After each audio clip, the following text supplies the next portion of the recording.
Γεια σας, καλώς ήρθατε στο κανάλι μου. Σήμερα θα φτιάξουμε αγαπημένο γλυκάκι. Ινδοκάριδο με το κερασάκι από πάνω, στο φούρνο ψημένα, επαγγελματική συνταγή.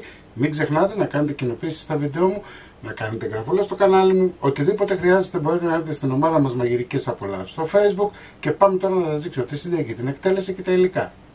Πριν ξεκινήσω τη συνταγή θα ήθελα να σας δείξω δύο μυστικά. Η καρύδα μας δεν πρέπει να είναι ξερή, δηλαδή πρέπει να την πιάνετε και να είναι λίγο υγρασιασμένη. Όχι πολύ, τόσο όσο. Εάν είναι πάρα πολύ ξερή η καρύδα σας, δεν θα σας γίνει το γλυκό, έτσι. Να επιλέξετε συσκευασίες που είναι κλεισμένες σε φακελάκια από τα σούπερ μάρκετ. Λοιπόν, πάμε να ξεκινήσουμε σιγά σιγά. Σε μια κατσαρόλα θα βάλετε 5 αυγά. Έτσι, είναι 5 μεσαία αυγά, από 60 έως 65 γραμμάρια. Θα βάλουμε 250 γραμμάρια ζάχαρη.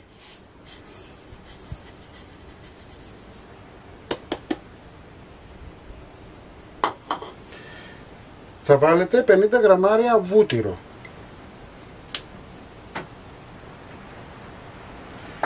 Αφού βάλαμε αυτά τα τρία υλικά μέσα, θα ανάψουμε τη φωτιά μας. Θα την βάλετε πολύ χαμηλά, έτσι.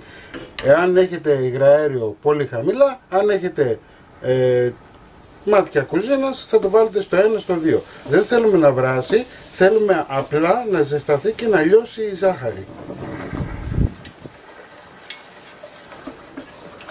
Εννοείται ότι ανακατεύετε συνέχεια μέχρι σιγά σιγά να σας λιώσει το βούτυρο και η ζάχαρη.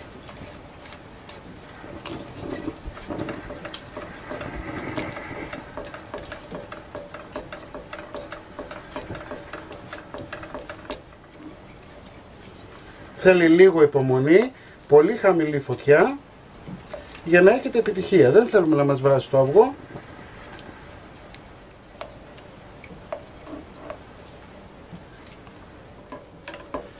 Μη μου το αφήσετε, ανακατεύουμε συνέχεια έτσι μέχρι να λιώσει το βούτυρο. Η ζάχαρη μας όπως βλέπετε ήδη έχει λιώσει. Εντάξει. Λοιπόν, και είμαστε έτοιμοι. Κλείνουμε τη φωτιά μας. Ρίχνουμε μία βανίλια, μία τσιμπιά καλή αλάτι, ανακατεύουμε.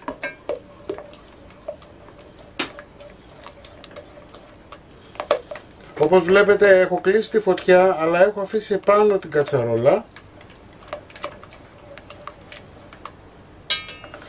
Τώρα θα ρίξουμε 230 γραμμάρια ινδική καρύδα και 50 γραμμάρια αλεύρι που φουσκώνει μόνο του. Έτσι, αν δεν έχετε αλεύρι που φουσκώνει μόνο του, θα βάλετε αλεύρι με μισή κουταλιά του γλυκού baking powder.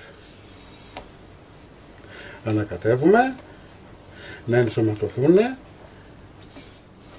Μη σας φοβήσει το γεγονός ότι έχετε τώρα μία ρευστή ζύμη, έτσι. Όσο μένει η καρύδα θα αρχίσει να φουσκώνει και θα πίζει. Ήδη βλέπετε έχει αρχίσει και πίζει. Ωραία. Είμαστε έτοιμοι.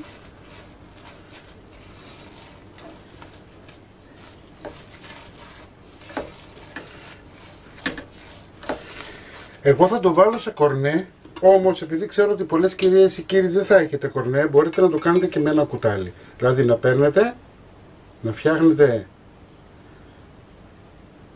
με το κουτάλι σας βραχάκια και να τα βάζετε σε ταψί με λαδόκολλα. Εντάξει, εγώ έχω κορνέ, θα χρησιμοποιήσω μεγάλη μύτη, θα το δείτε σε λιγάκι.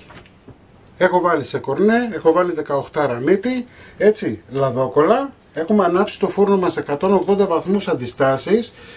Το δεύτερο μυστικό είναι ότι ποτέ δεν θα μου πιέζετε πάνω από την πάνω μεριά. Έτσι, αν πιέζετε σε σφιχτές ζύμες στον κορνέ σας, το μόνο που θα καταφέρετε είναι να σκιστεί ο κορνής και να μην κάνετε καθόλου δουλειά. Οπότε τι κάνετε, κόβετε εδώ, δηλαδή με το χέρι σας, κόβετε εδώ και ξεκινάμε να φτιάχνουμε.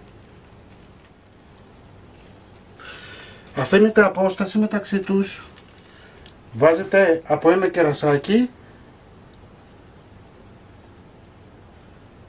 και ψήνετε για 15 λεπτά. Έτσι, 15 με 17 λεπτά ανάλογα το φούρνο σας.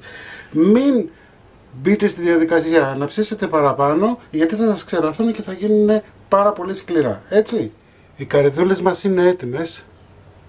Λοιπόν, ψήνετε 15 με 17 λεπτά όπως σας είπα. Μην ψήσετε παραπάνω, θα σας γίνουν σφιχτές οι καρύδες σας. Λοιπόν, εάν θέλετε να είναι μαλάκες, θα τις ψήσετε στο χρόνο που σας είπα, στις αντιστάσεις, στη μέση στο φούρνο. Όταν τις βγάλετε δεν θα τις πειράξετε καθόλου, τουλάχιστον για 5 με 10 λεπτά. Γιατί δεν σφίγγουνε αφού κρυώσουν λιγάκι. Εντάξει. Μην ξεχνάτε να κάνετε κοινοποίηση στα βίντεο μου, να κάνετε γραφούλα στο κανάλι μου. Οτιδήποτε χρειάζεται μπορείτε να δείτε στην ομάδα μας Μαγειρικές Απολαύσεις στο Facebook και εμείς θα τα ξαναπούμε πάλι με ένα επόμενο βίντεο. Γεια και χαρά σας!